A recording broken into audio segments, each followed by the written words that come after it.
Welcome back, everybody, to another episode of Just a Recording podcast, where we have conversations with individuals that think differently and challenge the status quo with success and valuable lessons.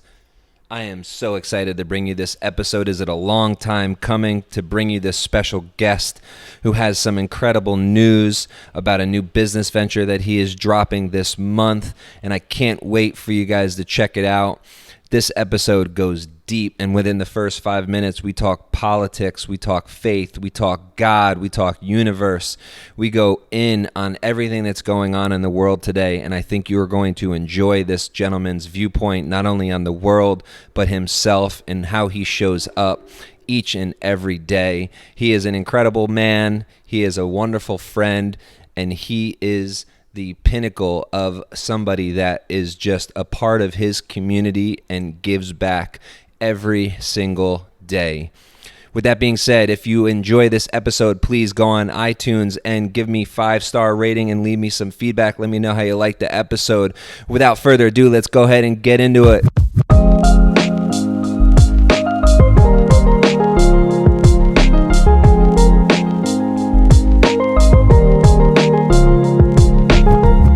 Ladies and gentlemen, welcome back to Just a Recording podcast. I'm your host, Patrick Moen, and this week we have an incredible episode to bring with you.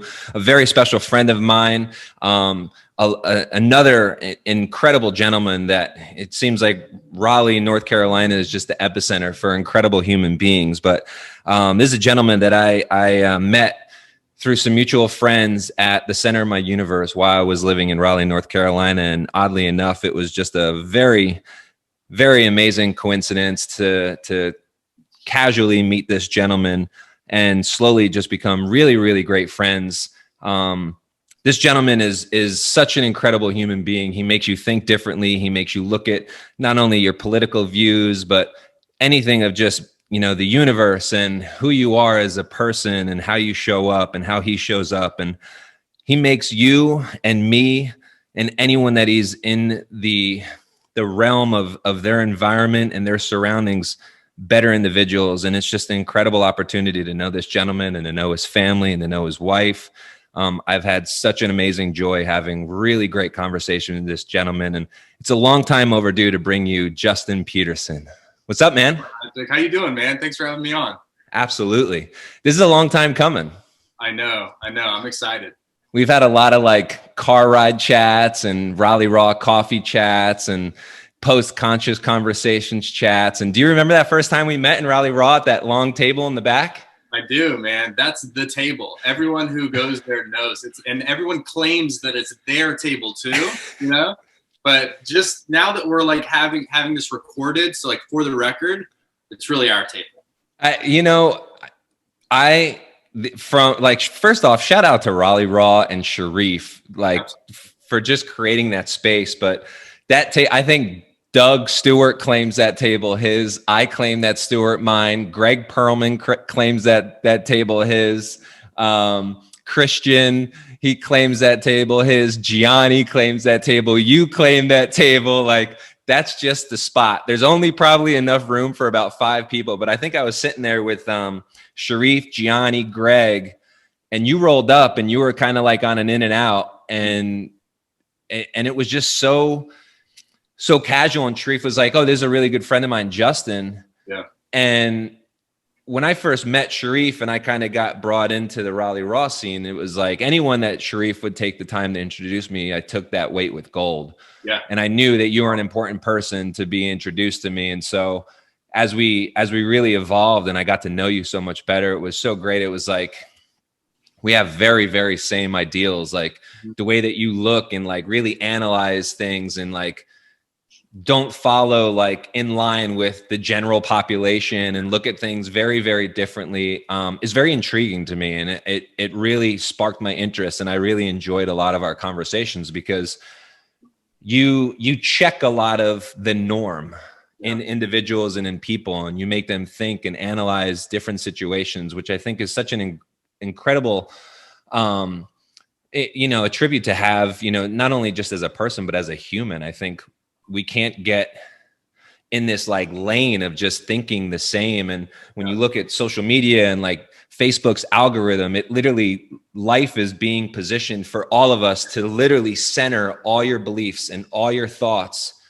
to be the same. And you can't grow or be a good person if that happens. And so I'm very much intrigued by conversations with individuals that think differently. And, I think you bring up a lot of great thought processes, and, like, just because the modern day media outlets are saying this doesn't mean that that's true.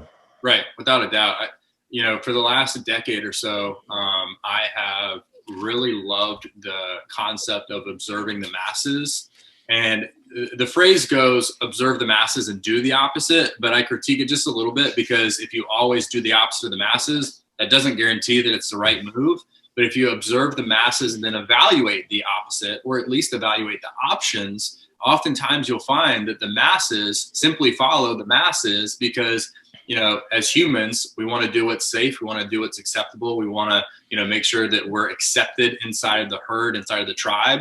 And so if you're that one lone, person who goes outside, you're physically endangering yourself from an evolutionary standpoint, because if you're away from the campsite, you're susceptible to getting attacked by a saber-toothed tiger, and nowadays socially, if you're that one person who does something different or even thinks something different, it's a scary place to be sometimes. But that doesn't mean that what everyone else is doing is by default right. If you look at just like from a financial standpoint, the way that the wealth is distributed across the world, I think it's like 3% of the world owns 97% of the wealth. I mean, it's so out of balance that you can't think that it's just a coincidence. You can't think that that's just how it is. I have to assume that they know something that we don't know, or they're doing something that we're not doing. And so if that's how the money's distributed, and money is a result of the decisions you make and the actions that you create, that give you the results, and we have to be doing things differently as well. So I totally agree, man. I love evaluating alternative thoughts and just doing things differently. I think I always have, and it's just kind of the space that I seem to fit into. Yeah. And it's a good way to live. I mean, I think there's certain things that are black and white, but life is so gray, and life is so, I like to think of myself as kind of like the apolitical, like I'm not Republican, I'm not Democrat. I have viewpoints that kind of lean on both sides, but I think, everything that's going on politically, everything that's going on, in terms of like the global pandemic, no matter what you believe, things aren't black and white right now. And there's so much that's out there that's, false information, that's wrong, that's just spreading fear. And I think it's so damaging to the human population to fall in line and kind of be a sheep, and not to go, why are we doing things this way? Or like, what's the other side? What's the story that's not being told? And I think social media is as incredible as it was, 10 years ago. We're like, oh my God, I get to keep in touch with friends that live in Africa or, Europe. Now we're looking at it. We're like, oh, this is bad. This is going to be the demise of what we're doing. Let me read you something that my wife just sent me that speaks directly to what you're talking about. She said, well, she didn't say this, but she sent me this. It says, if you go to the Southwest desert and catch 100 red fire ants, as well as 100 large black ants, and put them in a jar, at first, nothing will happen. However, if you violently shake the jar and dump them back on the ground, the ants will fight until eventually they kill each other. The thing is, the red ants think the black ants are the enemy, and vice versa, when in reality, the real enemy is the person who shook the jar. This is exactly what's happening in our society today. Left versus right, black versus white, pro-mask versus anti-mask. The real question we need to be asking ourselves is who's shaking the jar and why? Right? Yeah, I just got chills. It's real. There's a lot of deception going on, and I don't know the answers, but I know that what we're being told at face value is not the whole story. And that's what I'm sure of, and so anytime something comes out, it's like, okay, I'm taking that with a grain of salt for sure. And I'm going to see how many different angles I can use to verify if that's true or if that's false. And for me, like the only place that I really hang my hat is I'm for truth, period. And everyone will say like, yeah, I'm for truth as well. But in reality, it depends on how it makes you feel most of the time. For me, I want the truth, whether it's something that scares me, whether it's something that disgusts me, whether it's something that makes me feel good or not. It doesn't matter. I just want to know at the end of the day, like, what does it all come down to? You know, I'm not afraid. I'm afraid of believing truth that's false. Right. You know, I'm afraid of living in a reality that's not reality. And so that's what I look for. And also it's like, if what you believe or if what you find to be actual truth is outside of what everyone else believes is the truth, that's scary as well, you know, because what we were talking about earlier, now you're outside of the masses, you know, now you are living a lonely life, even if it's just by your thoughts and your beliefs. But at the end of the day, I just want to know the truth, man. Yeah. Yeah. And what do you think is the way to go in terms of living that? You know, I think, you know, like the Jordan Petersons, the Robert Kennedy Juniors, like you know, the individuals like respecting people's viewpoints, whether they're Jewish or whether they like the Bible. I think my vision is, you know, and I used to never listen to people that were, you know, church based. Like you say you went to church on a Sunday 10 years ago, I would have been like, cool. I don't really get like, but now I have such a different belief system where I want to know what your beliefs are, because it's going to expand my thoughts, but I'm going to accept you as a human, whether you go to the synagogue, whether you go to church on Sunday, whether you go to Bible study on Wednesday. Like, I don't care if you're just showing up as a better person. Amen. Then in my book, like, who am I to care like what it is that you're doing? And I think, what are your viewpoints on that? And like, obviously following and looking at how people are challenging the status quo, I think help you think a little bit better. So what are your thoughts on that? Yeah, I think that the key to how you phrase the question at the beginning, talking about how do you evaluate these things, two things. One is humility, and two is integrity. So whenever you're challenging things and you're coming up against a lot of information and complex ideas, and also things that require evidence that we don't have access to, you know, to come down to the truth of what's happening in politics, you know, the truth behind what's going on with the virus. There's information and data that we're not privy to that we have to have in order to know concretely what is true and what is not. So if you don't have humility as you're investigating this, then you turn off everybody. You know, what I can't stand, and I was just on a podcast a couple of days ago, and they asked me, what do I dislike? And I said, people who are both arrogant and ignorant, and ignorant in like the not the definition, which is just uneducated, but ignorant in like the way of you just don't care to educate yourself, right? Those two types of people that are arrogant and ignorant about the information and lack the humility to simply go, hey, I don't know, but here's what I'm finding. What do you think? Hey, I'm not sure, but I saw this, it made me question a couple of things. Love feedback, you know, because unless we're in the White House, you know, unless we're like at the front lines and seeing it ourselves, we just don't have enough information to know. So if you lack the humility, you turn everyone away. If you have the humility, then at least you can say, my mind's open. Maybe yours can be as well. Right. But then also on the religious side of things, dude, I can't agree with you more. I was in the same place the same amount of time ago, and now I'm just so intrigued by everything. You know, just from a 30,000 foot overview, you have billions of people across the world with a B, billions of people who all believe certain things, some of which contradict other groups of billions of people and how they believe. So if you've only evaluated one religion and you're absolutely sure that that's the way, but you've never evaluated others, in my humble opinion, there's like a 1% like doubt. You have 1% doubt. You might be 99% sure that what you believe is the truth. But if you haven't evaluated all the others and why these other billions of people believe what they believe, you can't be 100%. Again, this is just my opinion. So I'm fascinated in how people view their faith or how people live without faith. I think that's really interesting too. That's a concept that's hard for me to wrap my mind around, because before we started recording, we were talking about you had made a decision and then all of a sudden things just showed up in front of you, and we joked, and it's like, oh yeah, it must be a coincidence, you know?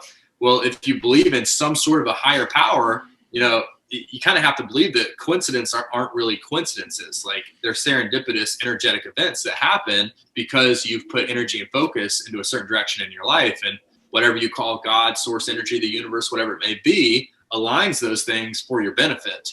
So it's fascinating conversations. You know, we could have thousands of podcasts on this one conversation, you know? Yeah. Yeah. I think you make also a really good point is, you know, it's like the humility and,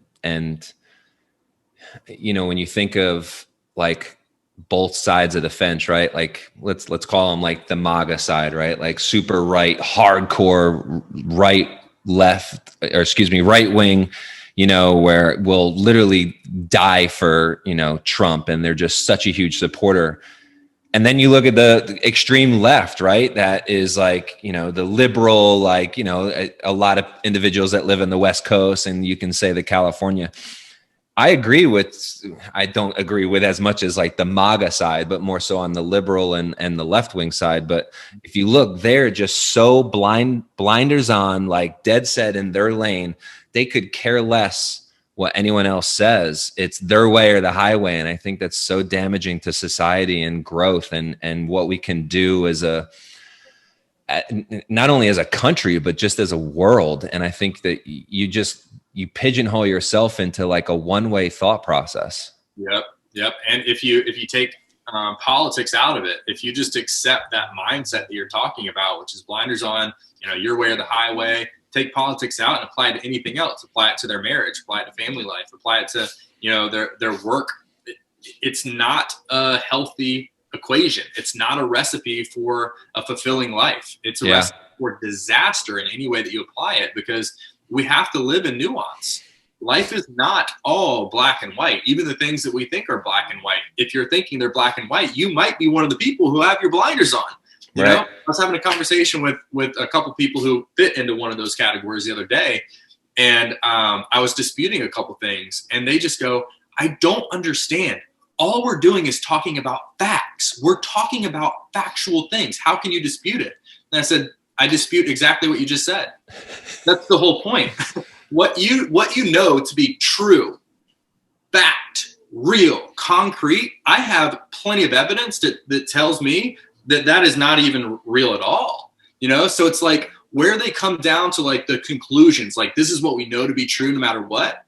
Like I can go even deeper and go, actually, not at all. You know, and so anyway, we can't like as a society, as a country, as people, we have to wake up to the fact that we're being pushed into these directions, because whether it's a group of 10 or 300 million or 7 billion, the more divided we are, the more susceptible we are to manipulation in any way, shape, or form. Even if you're just talking about the family, if you can divide siblings and cousins against one another, then whoever has the most influence, power, or money in that family, they get their way.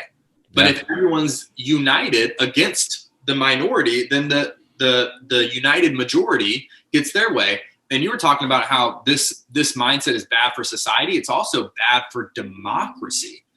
Democracy is not a perfect way of governing, but so far in all of human existence, it seems to be the most successful. So it's not perfect. It's just better. But it's not better if the people who are in charge of governing, those who we elect, are misled. You know, the concept of democracy is that you trust the people more than those few who are elected. But if the people are given information that is not right, then the people, even with their best ability to discern information and make sensible decisions, it's like what you're putting into the filter is not right. So whatever comes out by default is also not right. And that's why if I think there's one like enemy to America right now, it's whatever's infiltrating our media from all different angles. I mean, we don't have journalists anymore. We have propagandists. You know? And that's just the truth of the matter, because whatever's the hot topic is the only thing they ask questions about. And it's a shame. Because if we have honest and independent journalism that actually gives us the real information, then I believe that the majority of people are good, sensible, and responsible, and they have the ability to make the right decisions for themselves. And without that, I mean, it's like we're a sailboat without a rudder. It's just right. whichever way the wind blows, we have no control over our destination. Yeah. And I would also argue that democracy might not be the best, but it's the one that's probably just lasted the longest with quote unquote success. Yeah. If you look at all these other societies, back to ancient Egypt and, the Aztecs and, everything, all of their like societal beliefs just kind of really, erupted in a downfall. And so I think democracy is, up until now, worked out for the better of human society. But, we're slowly realizing that democracy infused with propagandists is very, very damaging and really disrupts the entire system. And I think we're positioning the world and, our country in a very dangerous spot because, it seems like, I don't know, somewhat of like civil war seems like it's really brewing. If you think about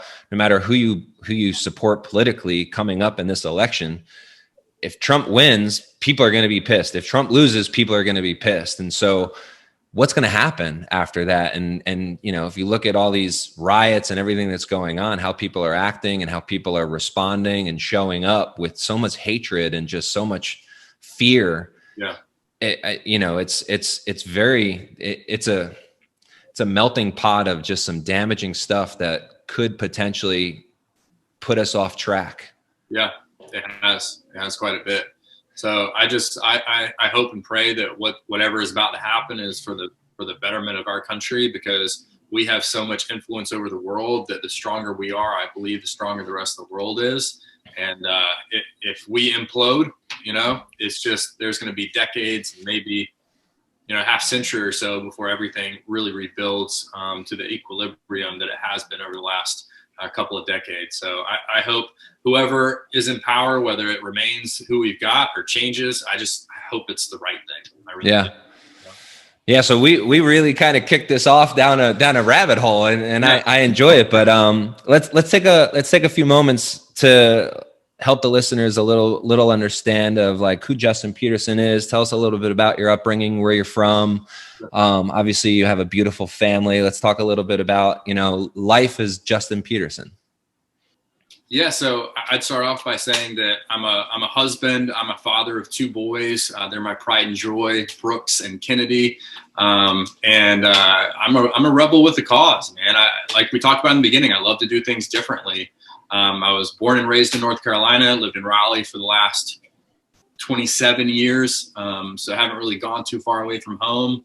My dad is an entrepreneur, has been as long as I can remember. My mom has stayed home. She had 4 kids. She was really involved in school and everything, revolving, building a home, and had an interesting upbringing. I mean, from the outside looking in, it was like the all-American, everything seemed fine and dandy. My parents were married together, right?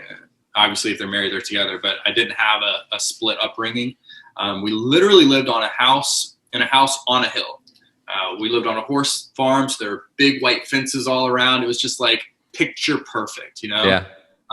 We did relatively well. My parents always drove nicer cars. We didn't hurt for anything.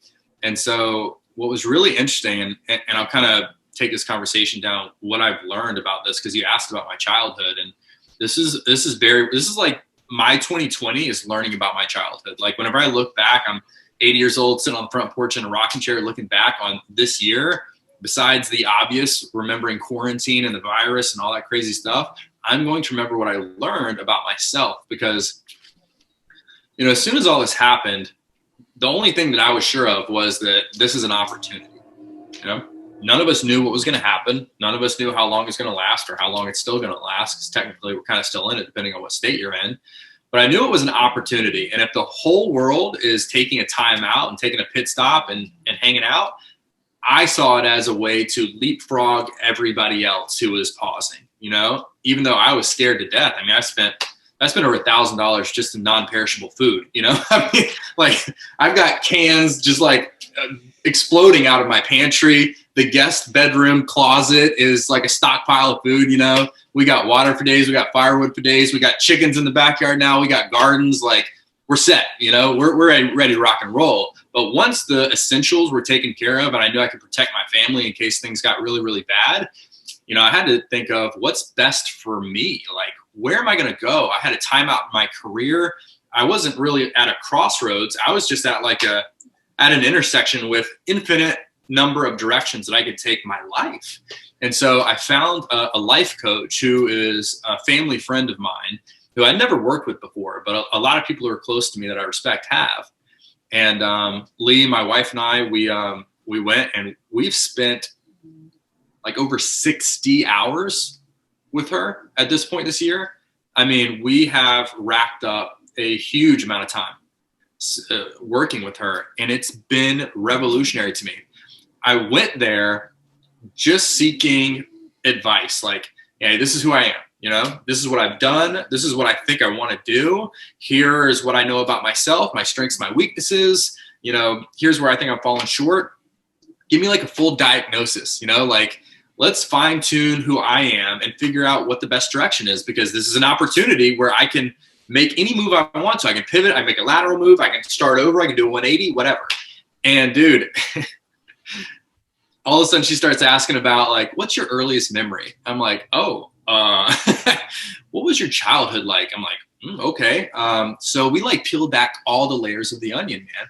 And what I realized, and we could talk about this for a long time, but to kind of give you like a synopsis, was that I still to this day have very few memories up until the age of 20. Okay. Now I have memories, but compared to all the questions she asked, I was like, I don't know what's wrong. I don't know if like I'm boggy, but nothing's coming up. It's like, I know I've got the file cabinets of memories in here, but whenever I go to reach for them, nothing's there. Yeah. It was so odd. I just felt like embarrassed. I'm like, I'm sorry. I still don't have, I don't know what to say. And so she goes, you know, tell me about your parents. And so long story short, because I don't have really any memories from the age of 20 and below, she understood that there was some childhood trauma that I went through. And, you know, again, my life seemed pretty normal, but inside of my house, you know, my parents weren't happy. They divorced whenever I was 20 years old. And that's where everything changed. Wow. My dad had some rage issues for sure. And so I discovered that I grew up with this like very sophisticated inner child that was really living through life with these coping strategies. And because of that, I wasn't really able to process emotions very much. But this was what it all came down to that helped me to determine really where I want to take my life over the next couple of years, and what we'll get into in just a minute about Clarity, the company that I started. Is I was raised in a projection. And by projection, I mean what you see and what reality is a little different. Okay. So my family, for example, on the outside, what you saw, picture perfect All-American, on the inside, you know, we had some issues going on, just like every family, you know, we're not really any different. But what was portrayed and what reality was, there was a gap there. You know, for me, same thing. Like in college, I went to a nice private university. I was student body president as a sophomore. You know, everything looked awesome. I was being written about in the paper, interviewed on the university news channel. But the reality was I was barely qualifying at the minimum GPA to remain in office, you know? So projection, reality, you know? Same thing whenever I graduated, I got a job where I was making a good bit of money. I was very proud of what I did, but what people perceived was I was making like a whole lot more. I was wearing a suit and tie. I worked at a really nice office. I bought a BMW. It was used. I bought it for $15,000. You know what I mean? But it looked perfect. It still looked new, you know? And so I had this image of like, I'm getting stuff done. And I didn't know this was what was happening. Like I wasn't consciously like, let's build this image of me that's more than who I am. I was raised in that, first of all. Second of all, it was giving me a lot of advantages in life. You know, I was getting a lot of attention, not for the sake of vanity, but for the sake of like I was getting respect, you know, from my peers. I was getting respect from people who I just met because of the perceived value that I had in my life, how I carried myself. And so long story short, I realized that I had been chasing, like after that job, I went on my own. I became an entrepreneur, and fast forward 10 years later, this like projection, this image of myself grew and grew and grew as I grew. But as I grew and it grew, there was still this gap that I could never get to. And eventually, it's like the faster you run, eventually, if you can't catch what you're trying to get after, you're going to fall on your face. And this year was like that for me. I thought I was going to get advice on where to go. And instead, she helped me to fall on my face and realize what I've been doing my whole life. And that was an emotional experience for me that I'm very grateful for. And what I came to understand about myself was that while living with this projection is not what you want to do, okay? There's a lot of stress, a lot of pressure. You feel like you're chasing something that you're never going to achieve, which is exactly what it was. That's an uncomfortable place to be. You want to know that you can achieve something that you're going after. But what I learned was through doing this over the last 32 years, basically, effectively, I created a very unique and specialized skill set in presenting myself to the world. Another way of putting it was I created this reputation that gave me advantages in life. Now, I wasn't lying about who I was, but are you familiar with the concept of the imposter syndrome? Yeah. That's like, I resonate with that so hard because for example, in my career in network marketing, I traveled to 32 out of the 50 states training a sales team of 20,000 people. And at conventions, I was given the opportunity to close out the company convention. I had the keynote at the end in front of 10,000 people. And it's not like I got up on stage and I flopped. I was really good. I love speaking. This is my thing, man. I get in flow. It's like, I just love the rush of it. It's what I feel like I'm supposed to do in life. So I would be given opportunities, and it's not like I was bad. I backed up the image that people had of me, but there was still a gap. It's like people perceived me to make all this money, but in reality, I'm living off of 90, sometimes 100% of my income. So I'm living in this like frightened state of existence. Everything looks good, but inside it's like, man, I'm not secure here. I'm constantly chasing the next thing and I'm never able to get it. But every challenge is a blessing, and every setback is a setup for a comeback. And I knew everything that was happening was for the right reasons. And because of it, I started praying every night as I put my boys to bed. And until this year, I haven't done that. I've always been very spiritual, very in tune to whatever you call God, but I've never intentionally said at night, I'm going to pray. And I did that as my boys were going to sleep, because before then I would just meditate to relax my energy, because, children feed off of adult energy because that's how they regulate their emotions. So I'm told. And so as they're going to sleep, I want to be relaxed so they get relaxed so they go to sleep. So I can go and have a couple hours with my wife and eat dinner before we go to sleep. And in that time, I was like, you know what? Why don't I just speak in my head rather than just not hear anything at all? Because I was trying to quiet the monkey voice and just meditate. But instead I was like, let me just turn it around. Let me have a conversation with whatever it is that's going to be receiving this. And every night I would do two things. I would just go through everything I was grateful for. And it was always the most basic. I'm grateful for my boys. I'm grateful for my wife. I'm grateful for the house. I'm grateful for two new reliable trucks. I'm grateful for the new house that we bought. I'm grateful for my health. And then I would just end it with a prayer for clarity. Just give me clarity. Whatever that is, I want clarity. Some people will say, give me a sign, give me direction. And the word that I kept using was clarity. And lo and behold, I think it's been 6 weeks ago, very recently, everything just came to me. Clarity, Clarity, creating lasting, authentic reputations with integrity this year. 7 letters, acronym, it is clarity. And what I learned that I'm good at is creating a reputation that gives people advantages in life, which a lot of people don't know how to do. Think about how many people who are extremely skilled at something, have a ton of talents, but nobody knows about them. These undiscovered heroes. Well, it's because it's not out of bad luck. It's because that's a skill. There's a skill involved with presenting yourself to the world, with demanding a sort of presence and getting a perception back, which is your reputation, that nobody teaches. Like there's no like reputation teachers. There's no reputation master classes or coaches or anything. And so, man, everything came to me really quickly. And I'll stop talking so you can ask me a question, because I could just do a monologue about this forever, because it's like everything just happened. It was like this eureka moment for me in my life. Yeah. I'm fired up about it. So I love it. No, there's a couple of things I want to talk about. I think first is the first thing you said was, when the pandemic happened, you wanted to look at, this opportunity. yeah. And it's so crazy to think of like quarantine and like lockdown as an opportunity where, when you look back on a lot of the statistics, like alcohol sales are through the roof, drug use was through the roof, like people were quarantined and they just couldn't handle their monkey brain. And they were just like, let me numb. Yeah. And these last like 2.5 years, spiritually speaking, like really going within for myself has been an incredible journey of just, really shedding the layers of the false sense of reality that I thought of not only myself, but of the world that I live in. Yeah. The thing that knocked me off my pedestal was my divorce.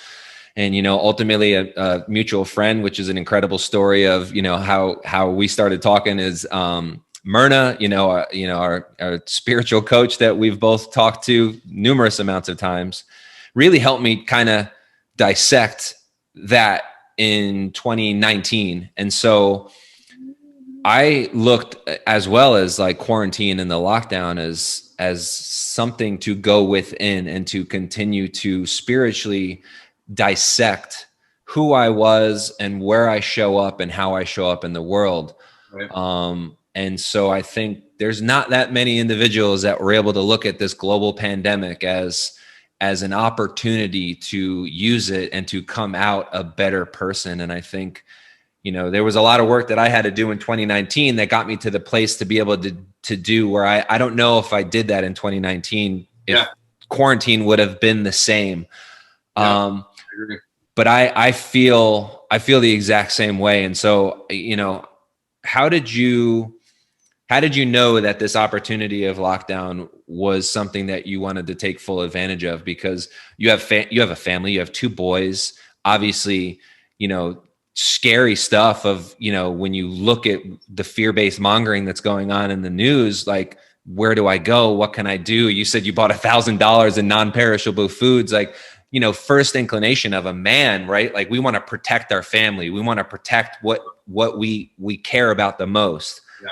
And here you are looking at it going, okay, I'm going to protect my family, but you know what I'm also going to do is I'm also going to take this moment as an opportunity and I'm going to evolve. I'm going to become a chameleon and I'm going to literally take this moment and become a different person. Yep. Well, I have to give so much credit to the coach that I found at the beginning of the year. Her name's Jenny Aiello, and her husband's a psychologist, and they had to shut down their practice, his psychology practice, because of the pandemic. So he actually was in all of these sessions. So I got, 2 for 1, and it was amazing. But what she, her doctor's orders, as I was asking for advice on where to take my life, she said, I want you to do absolutely nothing. And I was like, what are you talking about? She was like, all you do is do, go, hustle, grind. You're constantly clawing at your goals in life, and you're going all the time.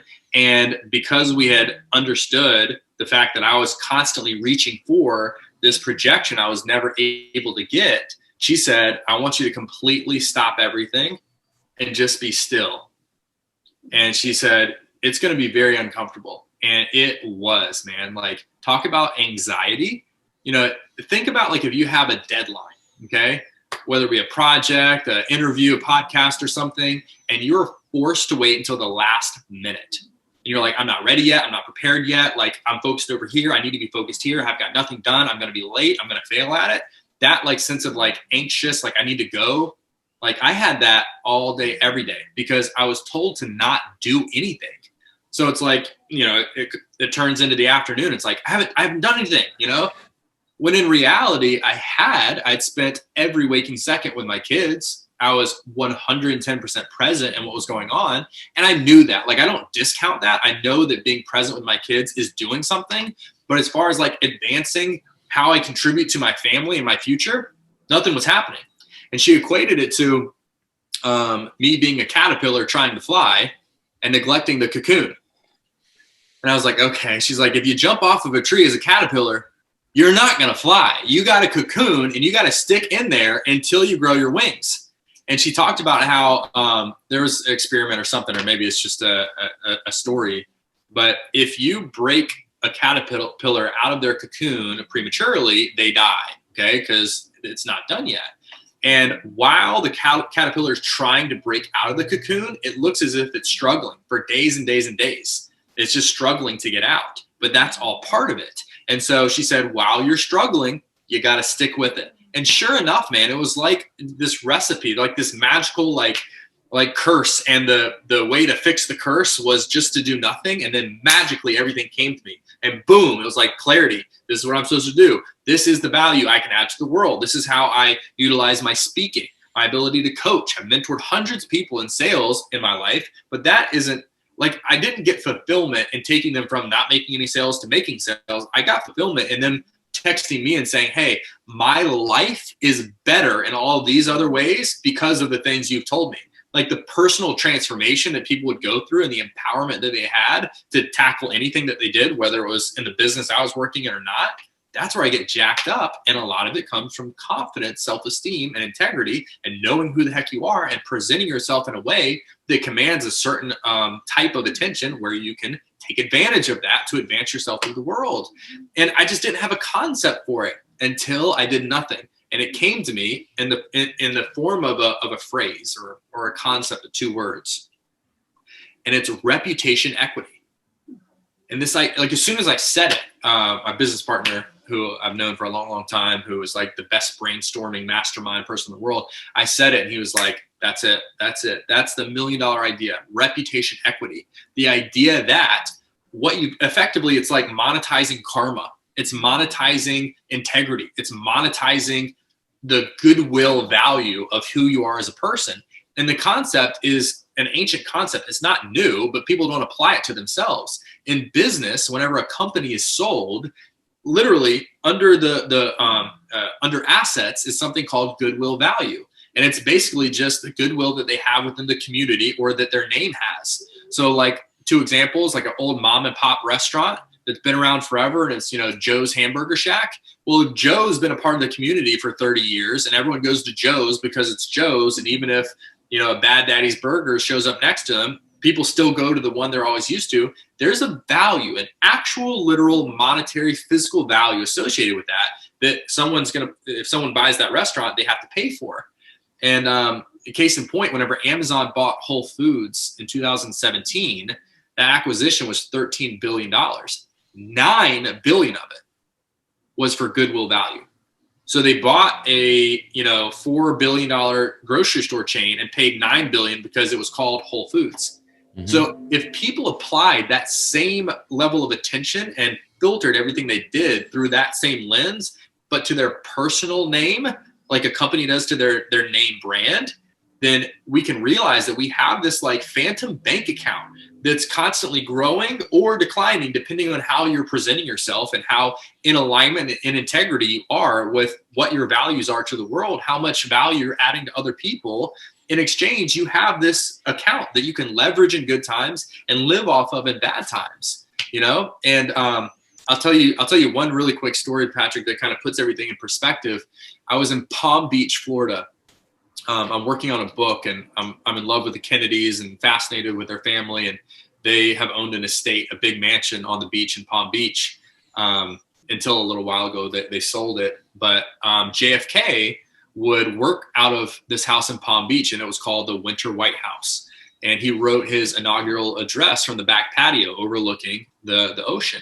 And I wanted to channel that energy because, ask not what your country can do for you, ask what you can do for your country is very much in line with, be the change you wish to see in the world.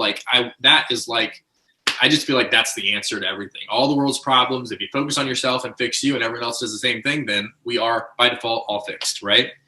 So I went down to Palm Beach to write this book. And while I was there on a Wednesday night, I treated myself to a nice steak dinner at this like old, like 1920s, like hotel bar. And it's me and 5 other people. It's like 10 o'clock at night. I'm sitting at the bar eating dinner, me, 5 other people, a bartender, and they're playing Frank Sinatra. And it was the best like blend of like, it was like all the feels, man, you know. I felt fancy, you know. I was wearing like a suit without the tie late at night and dinner solo, you know. And the bartender was wearing a bow tie. Like everything was there. And they were playing Frank. And I'm like, this is the greatest thing ever, you know. You know, Frank was in Palm Beach all the time whenever he was alive. Like that was like the place. And once the song was over, the music stopped. And I was like, oh no, like this is part of the meal now. Like, who do I need to talk to turn that back on? And somebody walked up to my right to the bar and was talking to the bartender. And I realized that the guy who walked up next to me stood up from a piano behind me. This guy was playing. And so I struck a conversation. I was like, dude, like, how do you, is this like the opposite of an instrumental where it's like just the voice and no music and you're playing the music? Like, it's really cool. He was like, no, it's just me. And I was like, you're singing? He's like, yeah, it's just me. This guy had me absolutely convinced that this was Frank Sinatra singing. And it was this guy right next to me who's playing on a Wednesday night for 5 people. And he's so good that I was sincerely, like I was fooled, man. I would have put my life on the line saying, this is Frank Sinatra playing through the speakers. And he's right here playing for 5 people. Yeah. This Palm Beach Sinatra is the perfect example of somebody I want to work with who is so talented, who could, I mean, make Michael Bublé look like a Michael who, you know? But he's playing for 5 people. Now, caveat, if this is what he wants to do, then my man's winning. But I have to imagine, and this is an assumption, but I have to imagine, if you're that good and you're playing for 5 people, you have to have at least imagined how far you could have taken your voice. A gift like that, dude, it was so rare. Yeah. So this is somebody who has all the skill, but none of the attention. Counter that with like the Kardashians, who have all the attention, and I mean, you have to give them respect for getting there. But as far as what the attention is for, like they don't sing, they don't act, they don't dance. Like it's just them. There's no actual talent there, right? Yeah. Again, no disrespect to them because it takes a lot to get there. Yeah, but the ability to get cosmetic surgery. That's what it is, really. You know, to look good and to brand yourself, you know? Right. But if I can teach the skill of packaging yourself in a way that creates this equity around your reputation so you can leverage it to achieve your goals, that's this niche that no one else is teaching that I'm excited to be able to add to the world. That's awesome. Yeah. I think how you position it in like it being this like deposit and, you know, it's like this ongoing, you know, it's almost like just do good, right? Like be a good person, treat others like you wanted to be treated. And, you know, you watch that bank account continue to increase. And, you know, obviously you make withdrawals whenever you need it, you know, but, you know, ultimately life is all about making those deposits. So in those times of need, you can pull out what is needed through the relationships and through obviously your growth as a person. So tell me about obviously how that you come up with, you know, being a coach. You know, we've talked a lot about your experiences of speaking with, you know, hundreds, you know, thousands of people and sharing the stage with some really incredible individuals. You know, we've been inclined to talk a lot about, you know, you just really like being unhappy in the corporate world, like really wanting to focus on your niche and like what you're really great at and going back to speaking. And, you know, that's where you're in flow state. So how did you come up with the idea of this was what you wanted to do? Because I know that you've had a lot of reflection in 2020. You know, there's a lot of things that happened to you, you know, as, you know, even back to January, February, before quarantine really even happened, you were challenged with a lot of like forks in the road and like what to do and where to go. That was our last conversation, really, whenever we went and had lunch. And thanks for listening to me, because I was not as optimistic and positive as I am right now. And, you know, takes a really good friend for me to trust to handle that energy whenever, you're in a rut. So I appreciate you being one of those friends at that time. The way that I came to it was process of elimination, really. I made a list of what I like to do and what I'm good at doing. And then I just kind of whittled down, like, how do I use this? I'm not hireable because I don't work in that environment well. So I can't find a job that can hire me to do the things I'm good at doing and I like doing, because that environment is not conducive to how I work and flow. So I have to work on my own. So that means I have to build something, So what do I build? I build something where I can coach, where I can speak, where I can be on a stage or in front of a camera, where I work with people who genuinely want to better their lives. Because if you have the desire to get better, I have the ability to help you. And so if you're teachable and if you're coachable and if you have a willingness to actually change and be uncomfortable, then this is a winning scenario. And the only thing I needed to figure out was what I was going to teach, what I was going to speak on. Like, how do I help people? I don't know. You want to sell? I can help you there, but like, everyone else can help you sell too. Like, that's not niche. That's not unique. And it's also not what I'm fired up about. Like, everything in life is sales. So like, okay, that's super generic for me. I need something original. I need something, ideally something that I create, something that's brand new, something that has legs and can grow, and, something that's conducive to who I am, something that's within my integrity. And it was kind of it was a little depressing, because I was asking my closest friends, I was asking my wife, I was asking my business partners, my son's godfather, and I was like, hey, what's that thing about me? Like, if you had to put like the it factor, like describe, like, what is that? And they're like, thanks, guys. Take your time. Like, they're like, I mean, like, you talk good. I was like, okay, damn.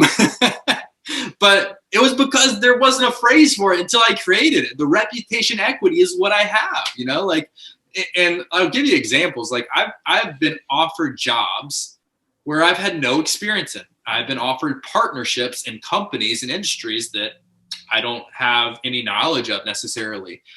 People think of me for certain things because of this portfolio of characteristics that I have, most importantly, that they know about, right? I've been invited to events with hard to reach people. I've been given opportunities. And also, and this is like a really big one that I want people to think about a lot, is the value, and again, monetary, like actual dollar value of being given the benefit of the doubt. How much being given the benefit of the doubt is a financially rewarding, I don't know what you call it, thing to have, If you're in a pitch, if you're in a, like, you're going for a loan, if you're going for a job interview, if you're going and asking somebody out on a date, there's a gray area. There's a amount of uncertainty that people have. It's a risk. Anytime you're doing anything, there's a risk. So if at the end of that decision, they go, you know what, I'm not sure, but I'm going to give this person the benefit of the doubt and do it anyway.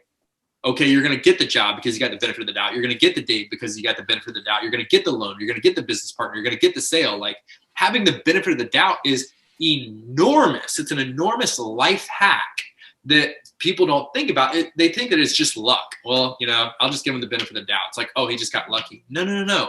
You get the benefit of the doubt because you give a certain energy to the other person of trustworthiness, of honesty, of humility, of, they have their ducks in a row. Like, that is a skill that has to be learned that I can teach. What I can't teach you is how to have these skills and talents that, once applied to what I can teach you, gets you your life advantages, which is why you apply it to whatever you're good at and whatever you like, which is why in the beginning of the 7-step process that I've created, it's the path to clarity.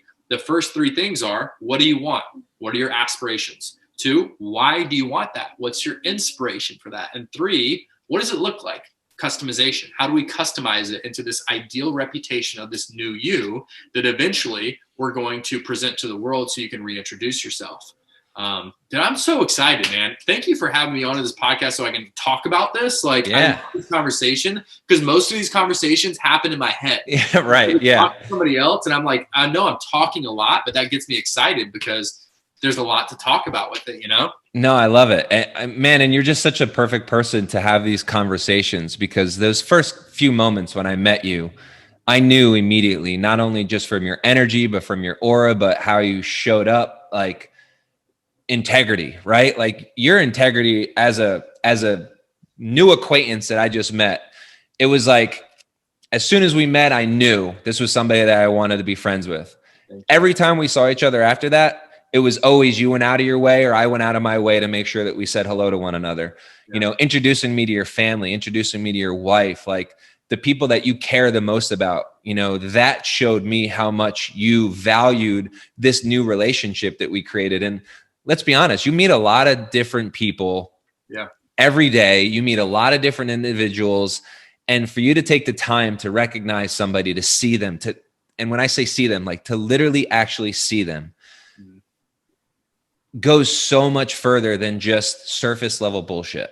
Yeah. And so, one, your integrity is incredible. How you show up as a person, as a human, how you don't just accept what people say as your ideals, your willingness to challenge them from a respectful and in a understanding that you're going to listen to them, but then you're also going to voice your difference of opinion and maybe make them think a little bit differently and kind of spin their thought process.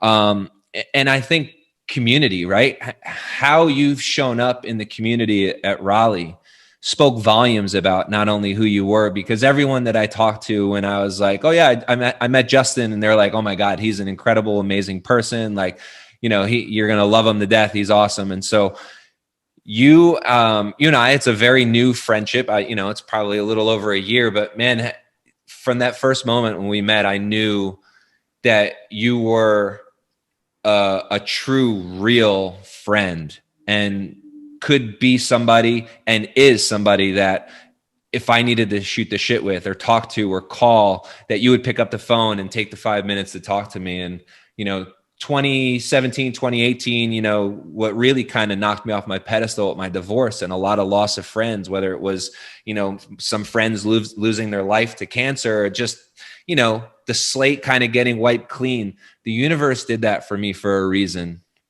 And I had no idea that I was going to move to Raleigh. I sold everything in California and moved across the country to move back in with my sister. And, the year that I was turning 40, it was a tough year to be moving back in with your sister and to kind of start over. But I now know that the universe took care of all those other friendships that weren't serving me in the capacity that I needed them to, because it created a space for me to meet people like you and Sharif and Doug and Gianni and, all the individuals that I met through that center of universe at Raleigh Raw. And so I'm so incredibly thankful that we were able to kind of grow this friendship. But man, that first moment when I met you, those things that you don't, the sweat equity, right? Like that kind of thing that you just really, the reputation that somebody has, you had it right away. Thank you. I really appreciate that a lot. Yeah. How much do I owe you for that testimony? Yeah. You know what? It's the friendship. That's what it is. It's the reputation equity that you talk about. So let's talk a little bit about, so the company is called Clarity, right? Yeah. So tell me a little bit about, the website's clarity.com, right? ClarityVIP.com. ClarityVIP.com. And so who is it that you're looking for to work with? So it is really everybody, but to boil it down, it's if you have ever felt like, if people just knew the real you, that you would have a different outcome in life. If people just knew the real you, people would, trust you more. They might hire you. They would date you. They would understand you. That void that you feel, that's what I have the ability to help teach you to change. Because if people don't know the real you, it's your responsibility to show it to them. Mm-hmm. It's not their responsibility to get to know you. It's your responsibility to get them to know you. And we say, and we feel like we're like ahead of the game whenever you'll say, it's not what you know, it's who you know. It's like, oh, that's really smart, right? But there's like multiple other steps behind it. It's not what you know, it's who you know. But it's not who you know, it's who knows you. But it's not just who knows you, but what those people know about you, right? That's where I want to get people to. And to also like shed this like guilt or shame of putting attention into how the world sees you. Like the word reputation, like whenever I think about the word reputation, I automatically think of high school. You know, like, oh, who had a good reputation or a bad reputation in high school? Right. We don't use it anymore. It's watered down by like, you know, oh, my brand or my image, or like I'm an influencer or followship. You know, it's like all of this comes down to your reputation. And the kicker is, do you have integrity or not? And if you do, you have the ability to sustain this growth and reputation equity. As soon as you lose it, it's gone completely. You know, it's like people say it takes a lifetime to create, or what is it? It's a lifetime. For me, it's a lifetime to create a reputation, and one moment to lose it all, you know? Yep. Same thing. But as far as the company goes, yeah, clarityvip.com. We're launching this month. I'm doing something kind of unique where, because this is brand new, I'm offering those who enroll in this. It's a membership with a course. Those who enroll this month will have a fantastic deal. You can see all the prices and everything on the website. We won't talk about it here. But I'm basically giving everything half off for this month because I want feedback. So if you join in October, you're considered a founding member of Clarity, and you pretty much get hooked up like you're a founder of a restaurant. You walk in, you're tapped covered kind of a thing, like you're treated differently. Because I need feedback. I have the skeleton and some meat on the bones of what I want this course to look like. I got the 7 steps. I have everything outlined. I could talk on it for hours, but I want people to go, this is what really resonated. This is what I wish I had more of. And this didn't really sit as well as I thought. So I can kind of like put the bow on it, and then it'll be filmed and uploaded. And we're going to launch again to the public in a big way, like the grand opening in early December.